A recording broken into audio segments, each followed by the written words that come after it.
This KFAN podcast is sponsored by Builders and Remodelers, exclusive Twin Cities provider of Elements Windows. Get the highest quality windows at unmatchable value. Visit buildersandremodelers.com for more details. All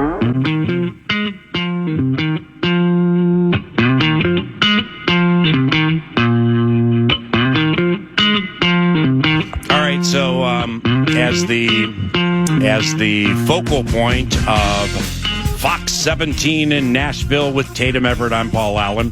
What's more popular in Nashville? The Titans, the Predators, Vandy football, or the Country Music Radio Hall of Fame featuring Greg Swedberg? If we're going sports, I would definitely say the Preds. The Preds over the Titans. Oh, easily. Oh, gee. I mean, Nashville's a transplant city, so that's football always wins this butt. Yeah, I think a lot of people that go to Titans games are there for the other team. It's one of those, like the LA Chargers? Right, because there's so many transplants that, like, when the Vikings come to town, you see all purple. When the Steelers are there, it's black and gold. Like, you see a lot of fans for the other team. I do think when the Titans are good, they have a very good following. That happened to me in 2019-ish when they went to the AFC Championship. Everybody was a Titans fan.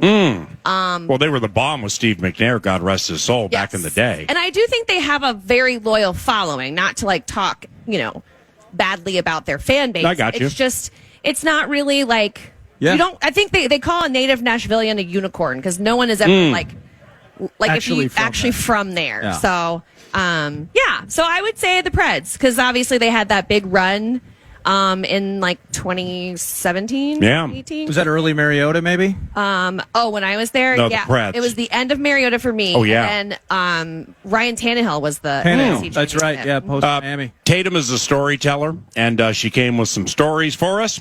First, about a wonderful relationship between wide receiver Jayshon Jones and wide receivers coach Keenan McCardell. Yeah, I pitched this to you guys as I was lucky enough to be on the preseason broadcast this year, but you know how it goes. You don't get to all the hits and the research you do. So this is my chance to tell you about Jayshon Jones, who, if you don't know him, he's an undrafted second-year player out of Maryland on the Vikings practice squad last year. He's getting a ton of reps at camp. And when I talked to wide receivers coach, as you said, Keenan McCardell, he described their relationship as father and son sometimes. Wow. He pushes his buttons like a parent, but it's only because he expects so much out of him. And it's funny, when Jayshon gets frustrated, he's kind of like a cool, calm, collected guy, but Keenan can tell when he's kind of in his head and he's like, hey man, what's up with that? And he's like, how'd you know? Yeah. He just feels like he can read him like a parent reads a son, which I thought was just really cool. And I think the belief in him is there. And obviously with this openings for opportunity, I think you're going to see Jayshon a lot in tomorrow night's game. And when you get to the defensive side of the equation, as we mentioned earlier, the Vikings traded Harrison Phillips. Yeah. Crazy. Again, with all due respect, not all pro guy has made it at least or pro bowlish or whatever. Very, very good at what he does. But it plays into the depth on the defensive line for the Minnesota Vikings being the strength of the 2025 Minnesota Vikings. That includes defensive tackle Jalen Redmond. And year 2 in this covenant has Tatum excited. I do.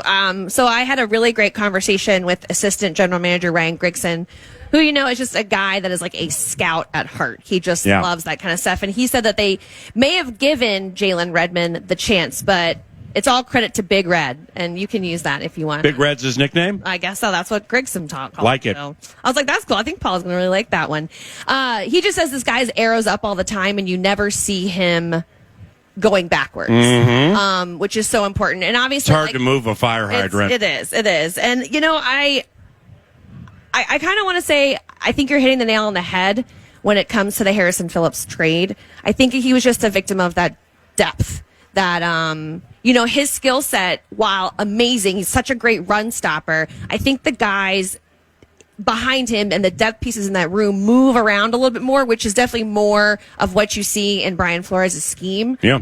I'm sad. Harrison Phillips is one of my favorite players to be around. Yeah. He is such a great person in this community. He embraced Minnesota. He embraces every place he goes to. And I'm going to miss the guy. I really am. He's awesome, and wish him the best with the Jets. And I was sad. I texted my friend who's That's how it goes. the team reporter. The business is there. part, Oh, yeah. It can be sad. I texted my friend Caroline, who's the reporter over at the Jets. I was like, you're getting a really good one. Yeah. Like, have fun, you know. And that's neat that you get to share those relationships with other people, too. But that goes back to now an opportunity for Redmond, right? So the excitement of another year here and just little flashes, little bits and pieces of Jalen thus far in the preseason. But if Harrison's out, then a guy like Redmond might be the one that slips right in. And I mean, those stories are just so fun. Like Jalen Redmond's journey here, dealing with clots and having, his taking a year off for COVID. Like, he's just been through a very interesting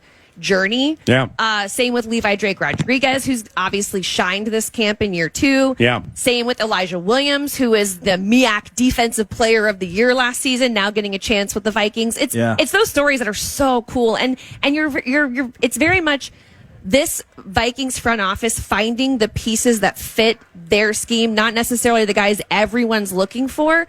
But, when I talked to Grigson about it, he's like, that's what it's about. Like, for us to be able to give guys like that chances, you look at the tape and you're like, this guy should be in the NFL. Why is no one recruiting him? Why is no one coming after him? And this staff looks beyond what everyone else is doing and does their own thing, which I think is really cool. Well, there's another one who could be the new Johnny Munt for the Minnesota Vikings, the third tight end. I love this one. Nordo put me on this a few weeks ago, and I knew it, but I didn't really look into it. And it's fascinating the way Tatum describes it. The guy's name is Ben Urasek. Yeah, he's an undrafted rookie tight end from Georgia, and he has a fair chance of making the team. How about his enterprising grandfather and what Urasek's grandfather did? Listen closely, especially parents with kids, because you put these things in little baggies for years and send them off to school. Well, Tatum's going to tell us about the person who invented them. Yeah, I mean, look, I'm out here at camp doing some hard-hitting reporting, and I had to go up to Ben Urasek and ask him about his great-grandfather, who is credited with inventing the baby carrot. Unbelievable. Which, I mean, if you watch our Vikings TikTok, which you should, because it's hilarious, he kind of alluded to that in a video. So I knew it was there. I knew the nugget was out there, but I dove a little deeper. So apparently it all started when his great-grandmother was complaining about making dinner. And she's like, I have to cut up all these carrots.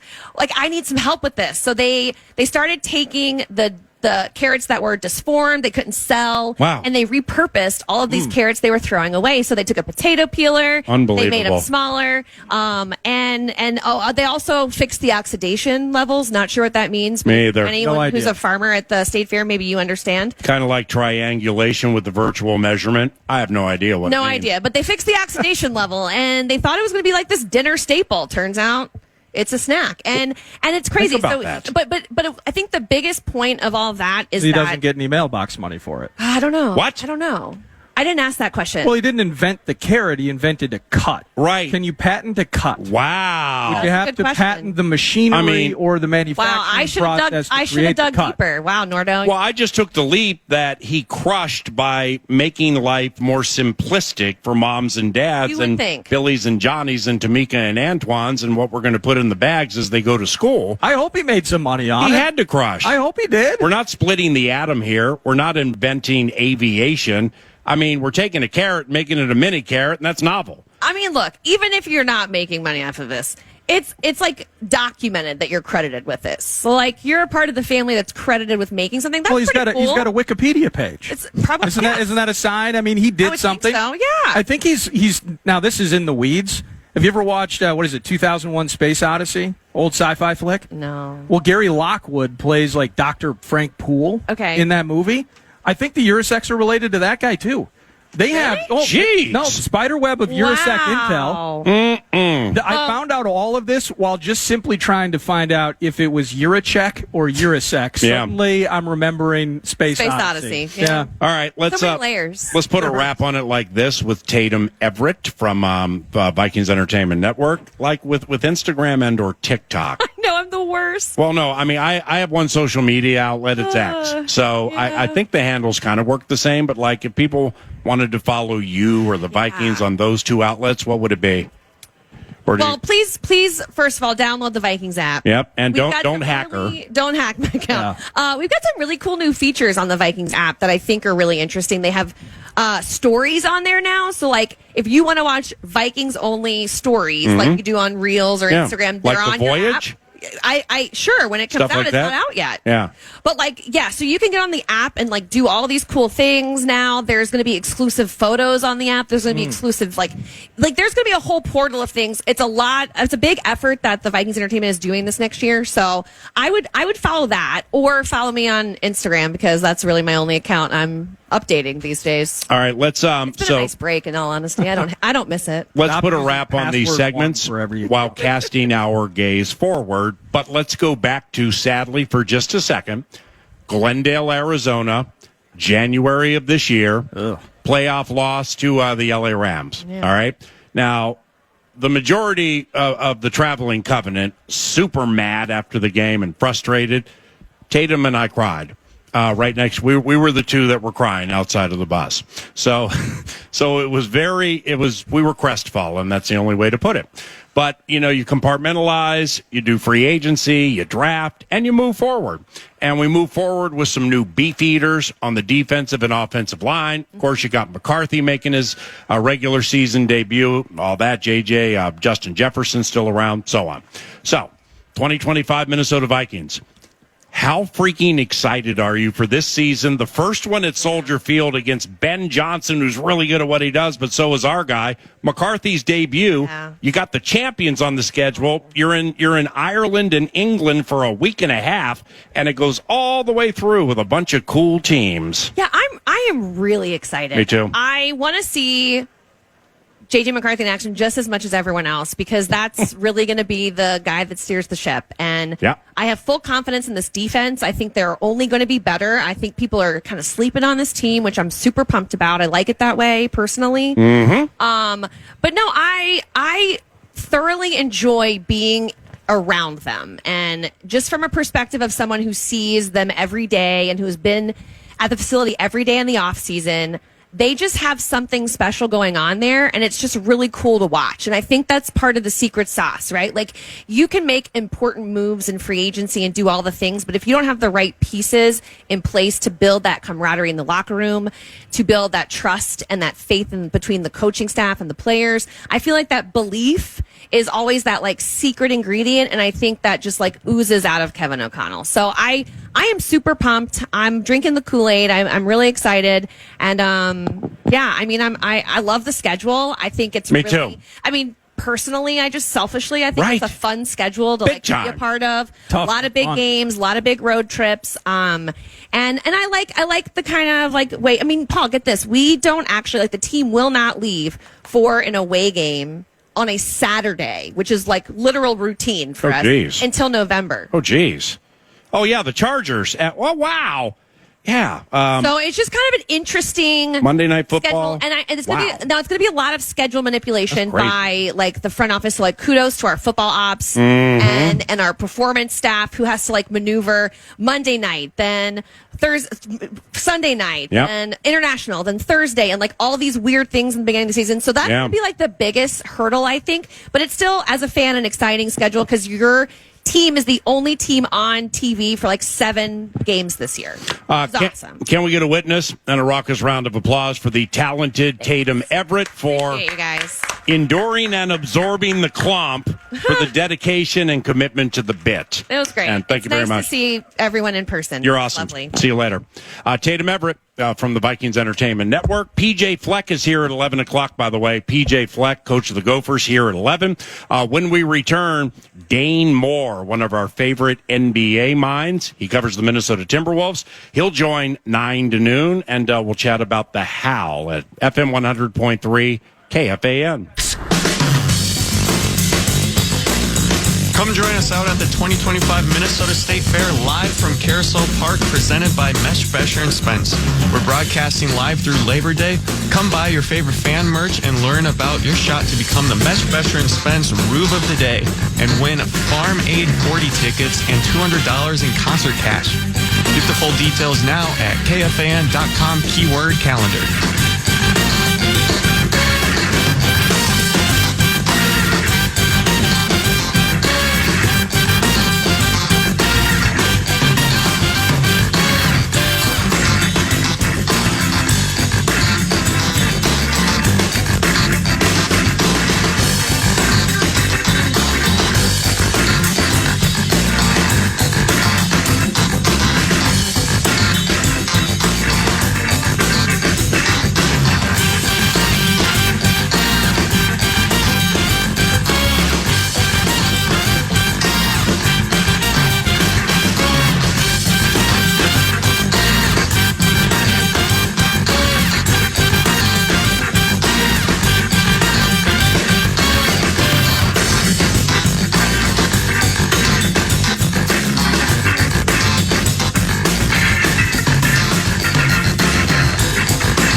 Personal foul.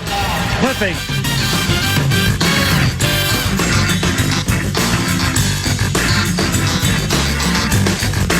Ladies and gentlemen, welcome back to the Great Minnesota Get-Together at Carousel Park with Nordo, the producer of 9 to Noon. I'm Paul Allen. Our next guest is very important to 9 to Noon during Minnesota Timberwolves season and certainly during the playoffs. And his podcast is as good as you're going to hear involving the Wolves and the NBA. Can I get a witness and a raucous round of applause for our friend Dane Moore, ladies and gentlemen? At Dane Moore NBA via the X Machine. And that podcast is the Dane Moore Podcast. The Dane Moore Podcast. Give it a listen if you get the opportunity. I'm going to begin with this. It's 10:23. Good morning. PJ Fleck here in about 40 minutes. What if you did the Dane Moore MLB Podcast and honed in on the Twins every day? Would you love that? No, because we've been dealing with this ownership crap for 4 years with Minnesota with Wolves. I don't want to deal with any more of that. If I'm an entity, I hire you because you know how to navigate these waters. Yeah, you know what I mean. I don't know, man. Dane Moore just got a job with the Athletic, so he can navigate these ownership-related waters. Yeah. Tatum Everett was just here with the Vikings Entertainment Network. And she worked in Nashville as a sportscaster at something called Fox 17. And I'm like, I didn't even know there was a Channel 17 anywhere, but that undoubtedly will be what channel the Twins are on for about the next 4 years. Channel 17. I mean, ain't the easiest thing in the world to find. Let's get all the teams on TV. Like, what's going on? I'd love that. Yeah, that would be fantastic. I think the NFL, the beloved Shield, and the meritocracy or iconoclastic nature of the Shield probably would disagree. Yeah. What's it like covering the Minnesota Timberwolves, Mr. Dane Moore?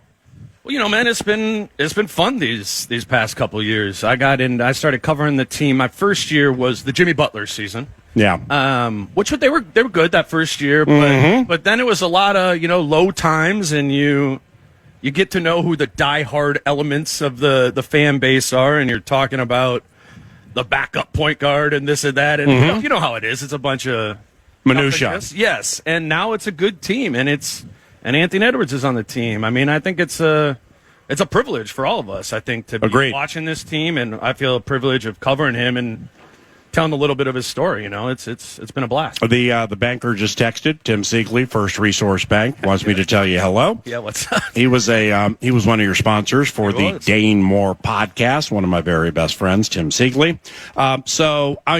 His most recent podcast with Christopher Hine of the Star Tribune, who covers the Minnesota Timberwolves. I listened to some of it, but I'm going to gravy train 2 or 3 of the points here. There you go. And I'd like to begin here now. FIHA, Fairness and Host Act. I haven't looked at the Timberwolves schedule. It just got released. I know we got Christmas Day stuff, all that.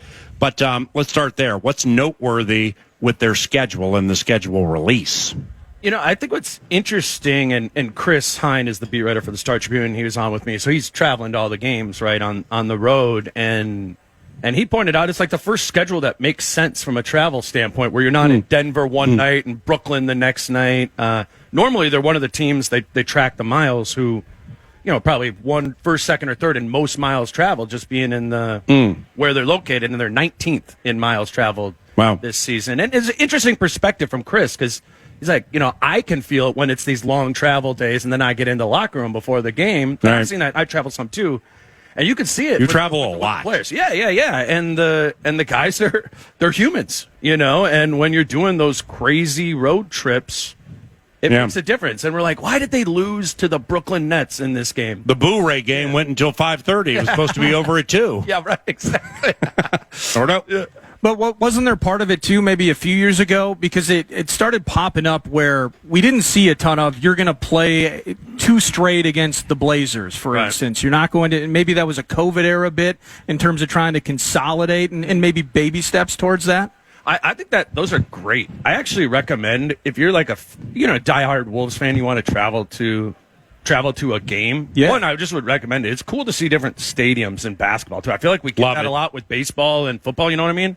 But I really enjoyed it. And those are the trips that I always go on. You get 2 games for absolutely. But there's for charm in those different arenas too, 100%. where you totally feel like you're in Indy, you're in OKC. You feel those markets a bit when you get to go. Absolutely, yeah. And you kind of I just think about Portland. They're in Portland for the opener, and I think they have 2 there, a 2 in Portland there too. And it's cool. Like they have parts of their old stadium from like the 70s or whatever. The Rose Garden? Yeah, that they brought into Moda Center, the new place. So like the scoreboard is faded and really old. It's like got a little Wrigley's type vibe or some way vibe. Madison Square Garden? Yes, yeah. With the way that thing's lit with the theater lighting and stuff. It's crazy. You been in there? Yeah. I've been there twice for when we go on the road with the Vikings. Spearfish Sammy and John Ekstrom, 2 valuable members of the media relations staff. We love the NBA. So the first thing we look at when the Viking schedule is released, we wait for the NBA schedule. And where are their games where we are on the road? So I've gone to a game at Charlotte, 2 games in Indianapolis. I think even once it was called Market Square Arena, to Madison Square Garden a couple of times. Yeah, we've probably gone to about 6 or 7. Oh, we went to that Pistons L last year. The night, you talk about a series of L's. Holy cow. Yeah. I mean, we had like 45 and they lost. Well, then the Vikings played the next day. And Darnold missed 5 wide open guys in the end zone, and that whole Motor City venture was just a disaster. But I mean, Malik was it Malik Beasley? Like, you couldn't miss in that game. But let me ask you this first, and I should had the over. I should know this. You're from Minnesota, right? Yes, sir. So what high school and/or college did you go to? I went to Hopkins, grew up in Hopkins, and then I went to Gustavus. Okay. In southern Minnesota there. So, yeah, played basketball at Hopkins growing up a little bit. Oh, wow. Which means you really lived in Fridley, and they somehow got you to Hopkins so you can win a title. No, I was one of the few people from Hopkins. Kenny. So From Hopkins to St. Peter, wow. Yeah, right. Well, Hopkins is a freaking basketball machine. Yeah, but it would have been bad if nobody transferred in. If I would have been playing, we wouldn't have been any good. If it was just by zip code? Yes, exactly. Okay, so now, objective journalist, podcasting guy, where if the metrics or the eye test are bad, he and sometimes co-host Kyle and or Britt Robson or Chris Hine or whatever, that they're gonna tell it like it is. All right, but I bet you there was a time back in the MV3 days, Spree, Sammy C, and Kevin Garnett, 100%. where little Dane Moore probably sweat and lived and died a little bit with Timberwolves basketball, right? Absolutely, man. Yeah, I grew up a Wolves fan like that. Grew up a big Chicago Cubs fan, and I wanted to. I'm sure, like you did too. Wanted to. Well, when you're 12, you want to be in the NBA. Yes, and then you realize, well, that's not happening. So you find other pathways. Even going to Hopkins, the factory. Yeah. They gave you every chance. Yeah, they let me know really early that was not what it was. And then Khalid El Amin crossed over on him with like North High or whatever, and broke his ankles. Dunked on me. Yeah. So those, those, and it causes me to hearken because of late, it's been fun like that. Yeah. Where, I got here full time in '98, started with Dubé on AM 1130 KFAN. Got to know Flip Saunders pretty well. He just would cold call the show to take me, he'd be driving to work. It's a 12-minute drive. And then the bat signal wasn't sent out, but there's Flipnosis on the hotline. Yep. Hey, Flip, what's up? Are you out of your mind, Paul? That was like Dean Garrett's best game he's ever had, and you're getting on him for missing a weak side defensive assignment. Are you kidding me? Yeah. So those days were so much fun, man, and obviously with social media and just the way things morph and mature, things are a lot different now. But I'll never forget being an NBA guy at heart. Going down to Minneapolis when they had the Block E bit with GameWorks. I'd bring my son's 24. I'd bring him to GameWorks, and then Derek's like 6, 7, 8-ish at that time, so about 15, 16, 17 years ago. We would sit in that Starbucks, which now I think is the Lowe's Hotel, attached to that, and players from other teams would come in there before they got on a bus to go across the street.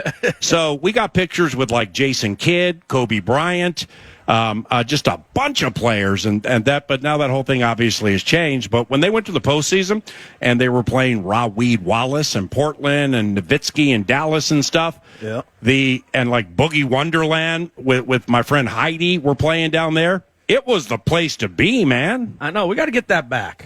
You know, They kind of got it back a little bit last year. They did, and I say that to me, like, just keep building. Agreed. You know, on top of that. And the good news is you got Anthony Edwards. Like, this should be an every spring sort of thing that the that the Should community be. can come together. I think it probably will be. We've had reality checks the last 2 years with Dallas on the short rest, and then OKC, the champions.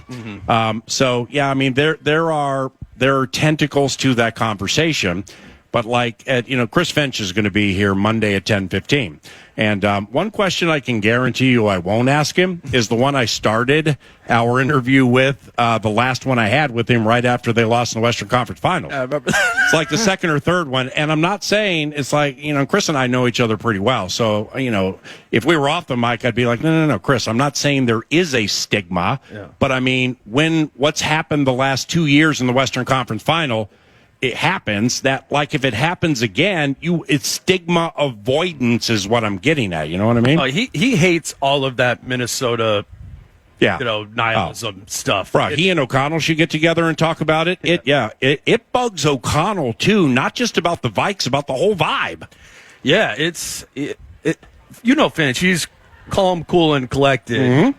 And it's rare that he gets a little mad in an interview. He kind of gets his lip quivering a little bit when he gets a little angry at, some visiting media person or, somebody from elsewhere will come in and ask, the Timberwolves haven't done this in 30. And Finch is like, I do not care. Right. It's like, I wasn't here before. None of these players were here before. If y'all want to keep your That's awesome. negative energy about it, go ahead. But he has no patience for that. Yeah. It's you ask a question and you hope that it rolls into something. Mm-hmm. And then he just was like, no, it's not a stigma. Yeah. Okay, cool. So anyway, Leonard Miller, your thoughts? Go ahead, Nordo. But you and Kyle were talking about on your pod recently kind of the concept of going all in. And I think it kind of speaks to that, right? The instinctive or reflexive nihilism that you're mentioning, which is real, and we definitely feel it. Yeah.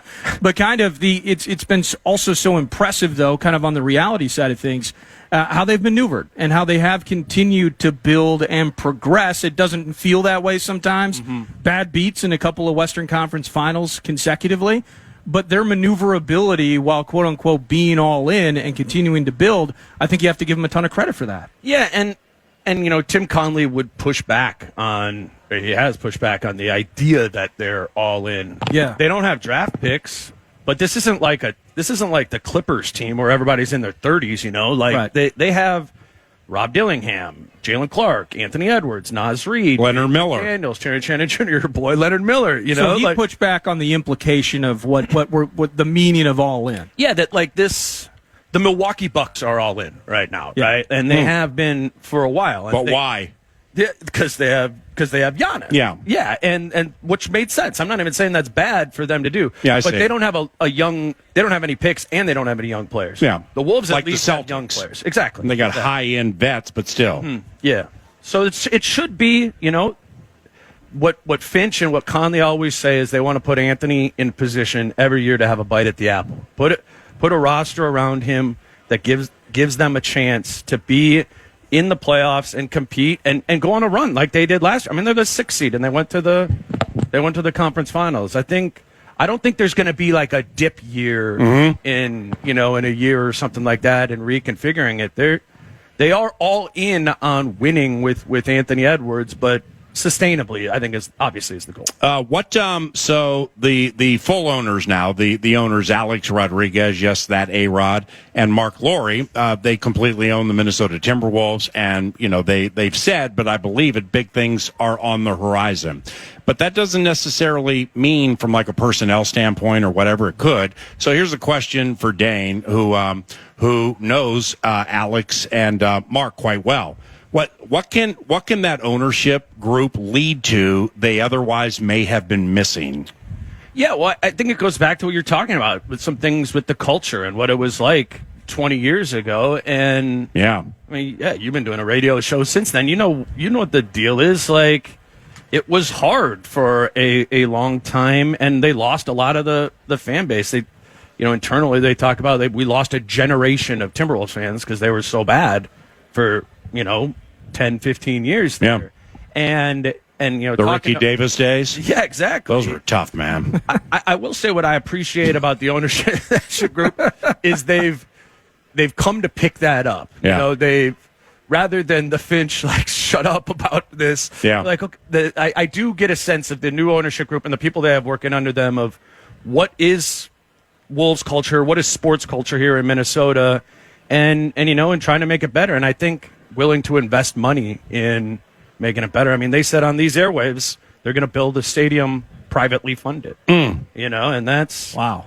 That's that would be down by like the Basilica or like where would it be? 394 and like right off there, right? I've heard different things. It's about how much space you need. Yeah. The farmers market area was a commonly thrown out one, but I'm not sure that's enough space there to really, again, back what we were talking about of having traveled to all the stadiums in the league.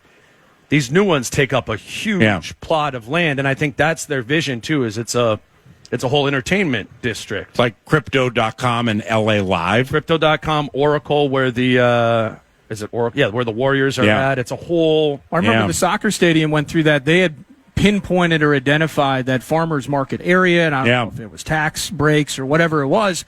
But the big part of these new spots is they want to have the retail. They want to build 100%. These giant complexes. I'd actually even heard, and I have no idea if this is accurate, the concept that they might actually, if they had to, that being outside of Minneapolis, somewhere else, and finding the physical space isn't off the table, that would be part of potentially any process in determining how to do it. I would say definitely not off the table. And frankly, if we just look at it, where are the places that you could build it? I mean, Arden Hills. Yeah. Oh, wait, that's the Vikes from 10 years ago. Yeah. Anyway. The Vikes took the prime downtown spot where you could build it. So that's what the Shield does.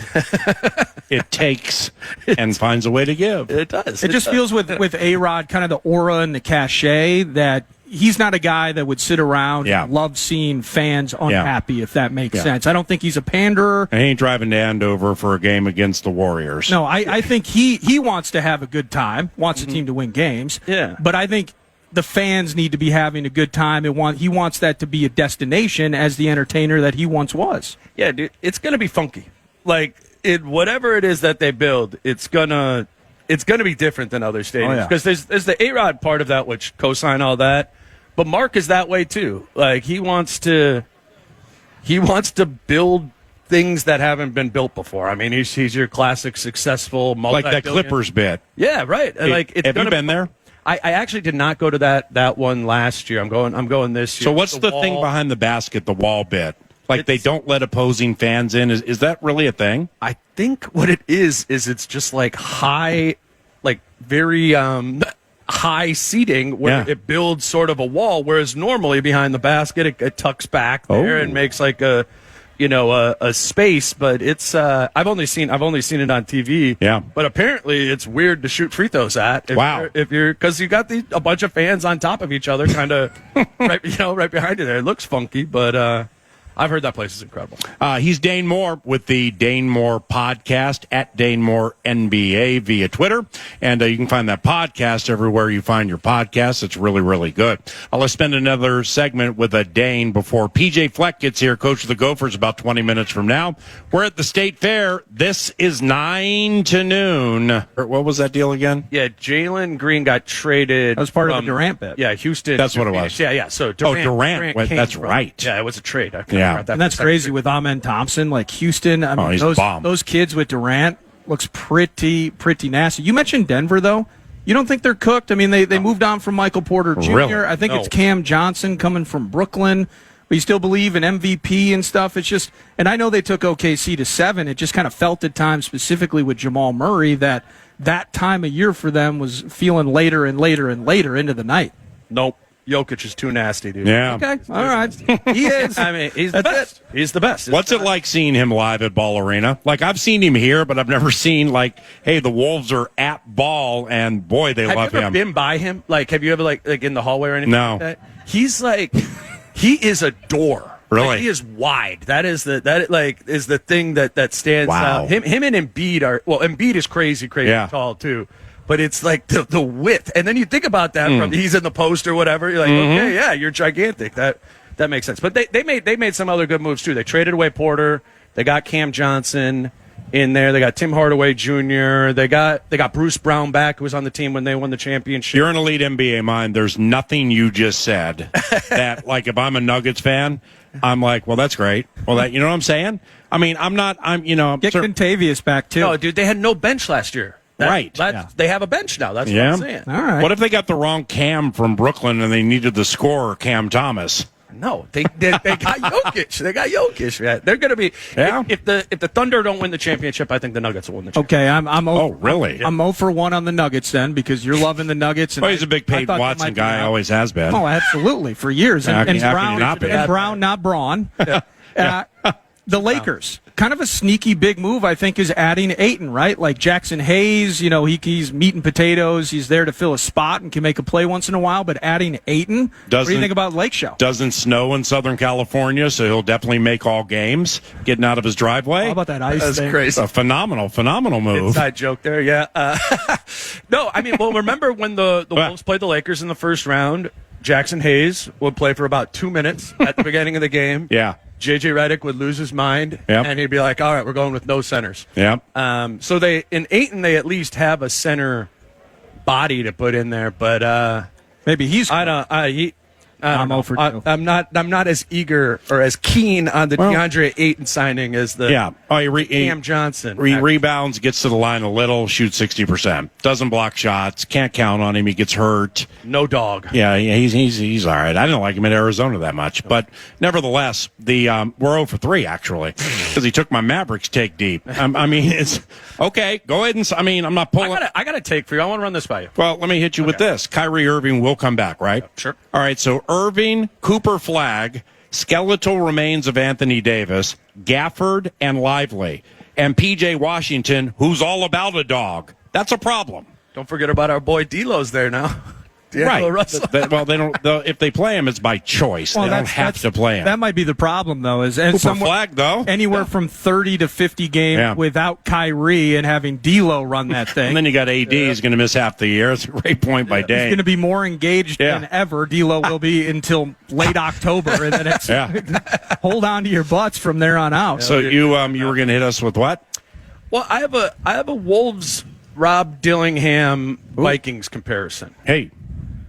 So, I mean, this is probably reductive, and correct me on the J.J. McCarthy bit, but it seems like, as a novice Vikings watcher, that so much of this season is contingent upon what J.J. is. Big time. Right? Like, if he reaches a high outcome for him, the Vikings are going to win a lot of games. But a high outcome doesn't have to be 4,000 passing yards and 40 touchdowns passing. Competent. Don't lose the game for us, bro, early while you're learning. Weighty down. And then when the reigning coach of the year decides to shake the reins and let you run.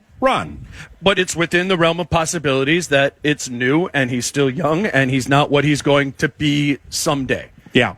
And I think that fits with Rob Dillingham. McCarthy came in at 21, plays at 22. Dillingham comes in at 19, plays a little, and more at 20, 21. Yeah. But it's such an important, I think, pivot point for the Wolves. Maybe not as much for this season. I like for the that. next 3. You know what I'm saying? Yeah. Like, what if Rob Dillingham doesn't work? The Wolves are going to be in trouble at point guard because Mike Conley's the only other point guard on the roster. He's 38 years old. Good point. And if J.J. McCarthy doesn't work for the Vikings are going to be in a tough spot. Conversely, if both of those guys click in, I think that really raises the ceiling for both of these teams this season and for the next few years. Well, if Rob Dillingham at ages 20, 21, 22, so let's give him a little more. If his three-point game doesn't improve, that would be akin to McCarthy being inaccurate on long passes and something through which they have to work. You know what I mean? Absolutely, and I think it's a confidence thing. Rob Dillingham could shoot. J.J. McCarthy could throw the ball. Like they can play the game. Is your confidence and that kind of feel and that flow of playing is that there at this in 2025, or is it going to take a year or two? I think that's a pivot point for both franchises. Just time for a couple more. How long have you been a Packers fan? I'm not a Packers fan. I'm just kidding. He's not a Packers fan. Everybody doesn't have to leave. Just wanted to make sure people were listening. PJ Fleck here in about 10 minutes. I like Josh Jacobs in fantasy this week. In what ways can center Rudy Gobert better help in the postseason? Yeah, so that goes back to the Lakers thing, where the Lakers stopped playing a center in that series, and they had LeBron was the 6'8" LeBron was the tallest guy out there. They went really small, and that was always this thing with Rudy can't play in the playoffs. Rudy can't play in the playoffs because in defense he's gonna be exposed in the playoffs. That is BS. That was BS when he was in Utah. The issue with Rudy in the playoffs is, can he punish teams for going small on offense? Can you get me, 15 rebounds? When you get a little guy on you in the post, can I get a drop step dunk on him there? And that requires catching it. It does, right? And he caught it in one game. He caught it in game 5, and he had 25 and 20. And he did that. They need that from Rudy Gobert on a pretty much nightly basis in the play. Or they need him to be able to punish. You don't need 25 and 20. You need him to catch the ball and not be a problem on offense in the playoffs. And if that happens, that's the ceiling of this team is tied to that.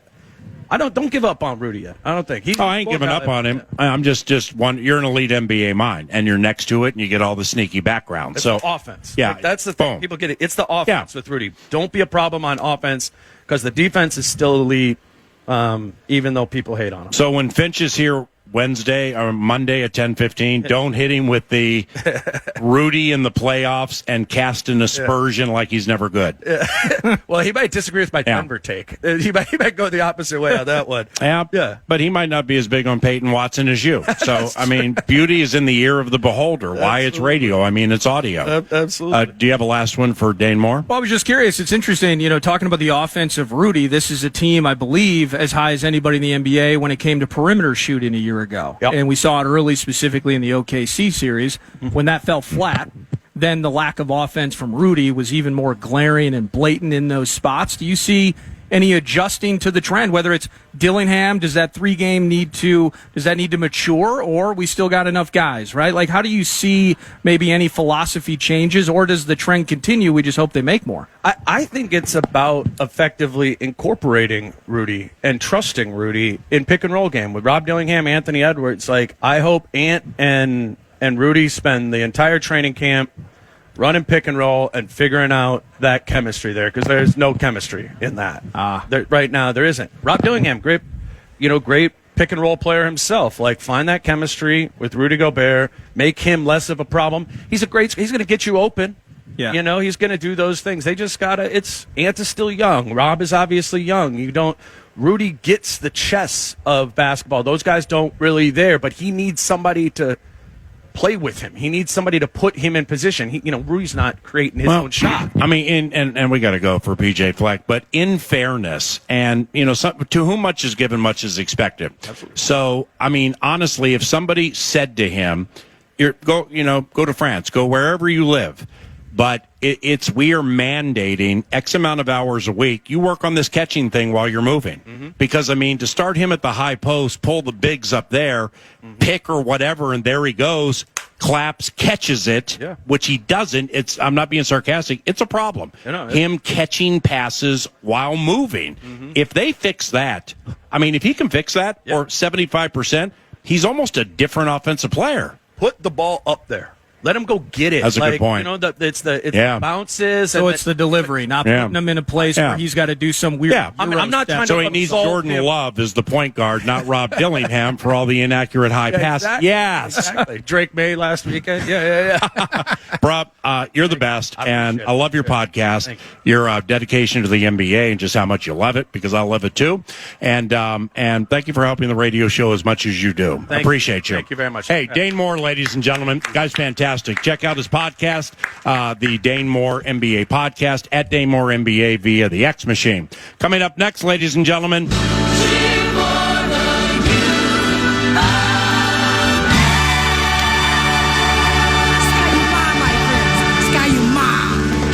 PJ Fleck, head coach of the Golden Gophers, here at the fan booth at the Great Minnesota Get-Together.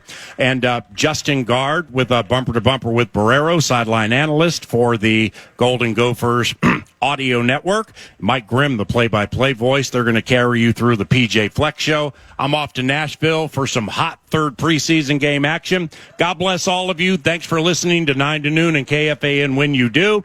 Have a wonderful day and a wonderful weekend. Thank you. Live from the State Fair, it's 9 to Noon and the Human Cartoon. You're listening to PA on the Fan.